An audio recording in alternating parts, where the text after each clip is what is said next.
Hey guys, it's Mike again. For those of you who don't know me, I live in the United States and my native language is English, and I've been studying Russian for about the past 6 years or so. And this video is really designed, my goal is to get out a paper that I've been working on that I'm hoping will help post beginners who are studying Russian and who are having difficulty making sense of Russian cases. Maybe you know a little bit about them, but you can't really see the rhyme or reason to everything. So, yeah, my goal in this is to share out the link to this paper.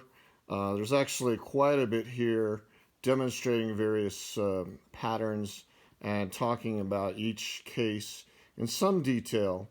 I don't pretend that this is an exhaustive covering of every possible theme.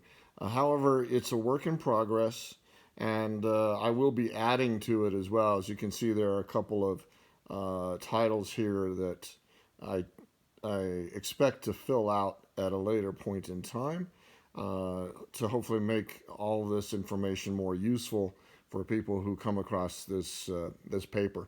Anyway, again, I want to reiterate that this is really for students of Russian who have gone into maybe the A1 level and are beginning to learn cases, but maybe haven't made complete sense of them. And it's also for teachers who are teaching Russian to English speaking students, especially. You can use some of the things that I'm outlining here when you're talking about the cases. I think it's in general helpful for teachers if they understand these patterns on an explicit basis and can actually explain them to their students. So, this is a summary of the notable patterns that I've outlined in Russian cases.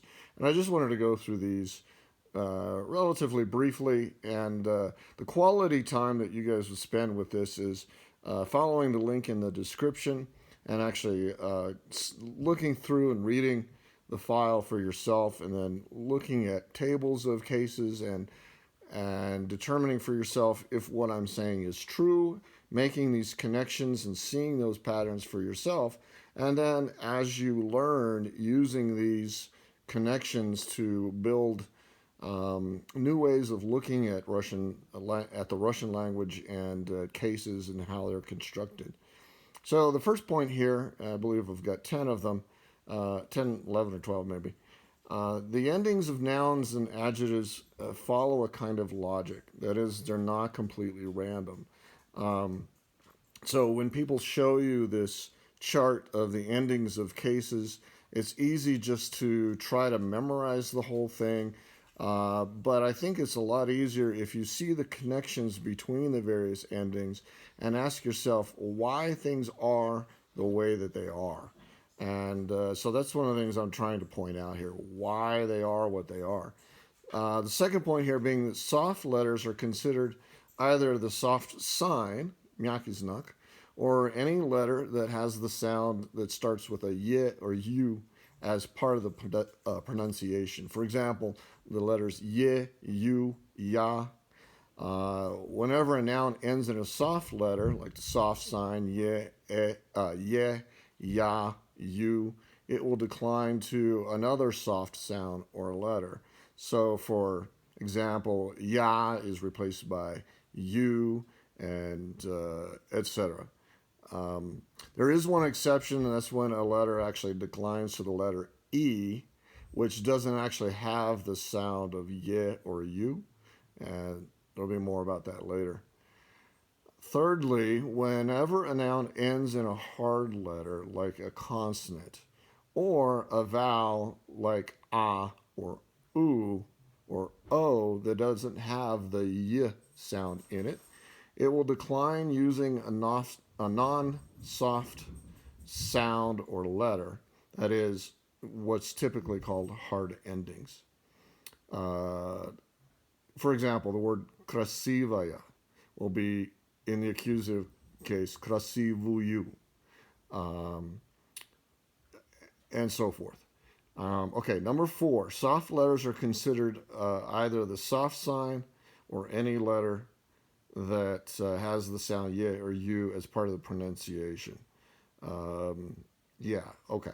So I think I've actually covered that one already. That one's a repetition. Number five, each case has a kind of repeated combination of endings that are shown in the tables above that I briefly previewed.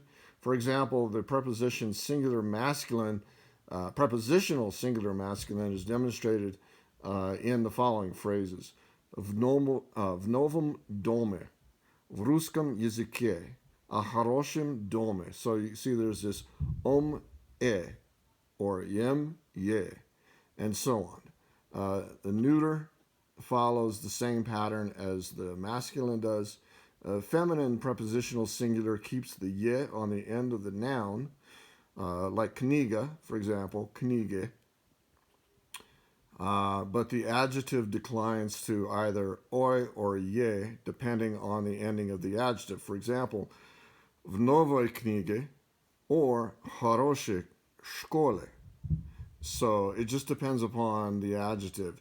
If an adjective ends in uy and ikratka, or aya, or oya, or oi, these are the kind of the standard o-based adjectives, and they use declinations, or what I'm calling here o-based declinations in the prepositional case.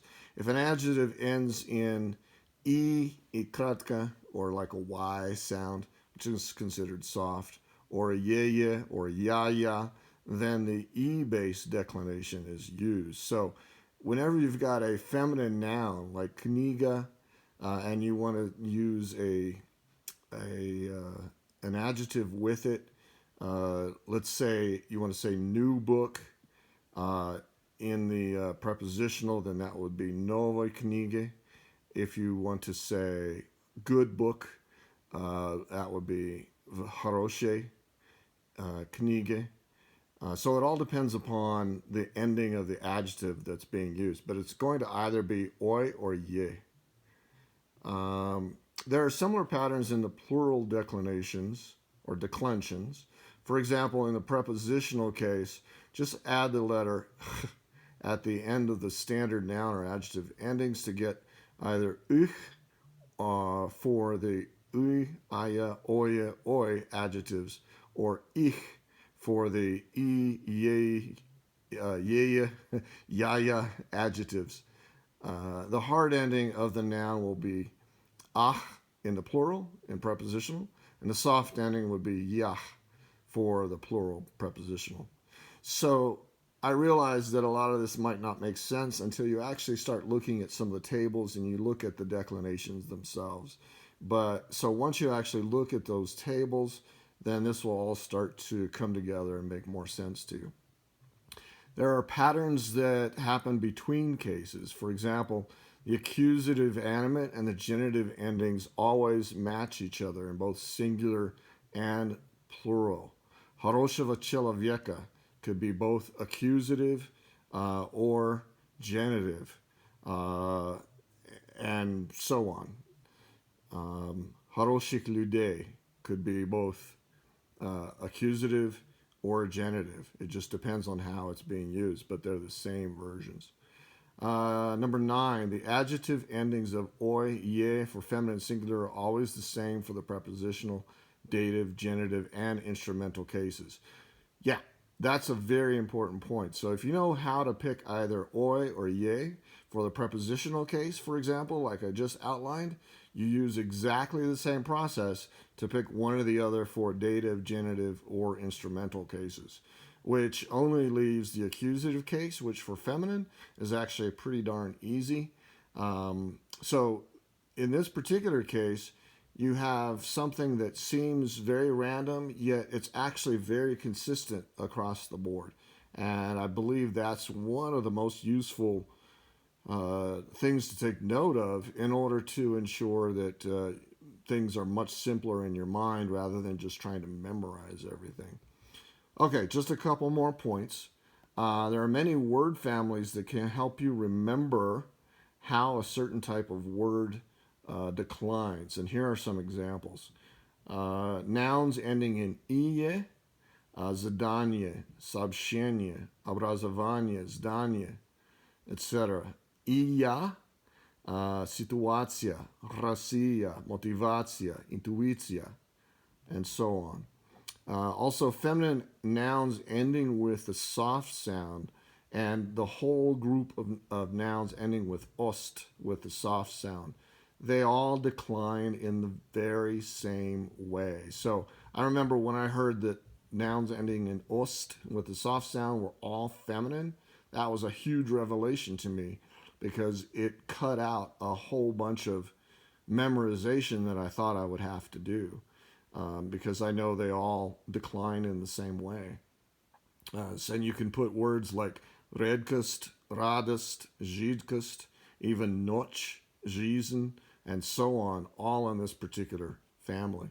Another family which we kind of take for granted is just the masculine nouns that end in a consonant. They all decline in very, very similar or almost pretty much identical ways. All right, rounding the curve here, coming home. Some of these word families decline in the same way. For example, the prepositional version of zadania and situacja both end in ee. So, for example, if you're going to say inside a building, zdania, or inside an exercise, you could say vzdanie, or inside of a situation, situacji. So both of those word families end exactly the same way in the prepositional case. Another thing to take notice of is when you see a noun that ends in ikratka, or the kind of the y sound, then you know it's going to be genitive plural as long as it's used with a plural adjective. And that's the only instance where it's going to show up if it's not inside of, say, the nominative case. I can't, yeah. So anyway, this doesn't necessarily apply to adjectives, because you do see adjectives in the nominative case show up with this ending. But when you see this in a noun, then you pretty much know that that is going to be a genitive plural. So anyway, I think that's enough for today. I just wanted to share with you the conclusions in this paper. And like I said, I'll be adding a lot of information to this. And this is not, again, to be considered a scholarly work in any way. I do hope that most everything is accurate. But the reason I'm producing it, again, is just to be helpful to students of Russian and teachers of Russian, so that you guys can make explicit some of these things that maybe you hadn't thought about before. And what I'd like to do is ask you for your feedback as well. If you go through here, like I said, this is a work in progress. If you find some errors or anything that I'm not explaining well or could be explained better, please let me know in the comments, and I will be happy to make corrections. And hopefully, by the time all is said and done, we'll have a very polished product that everyone will find useful. Okay, well, thank you guys for your attention and for watching all the way to the end. We'll see you next time. Bye.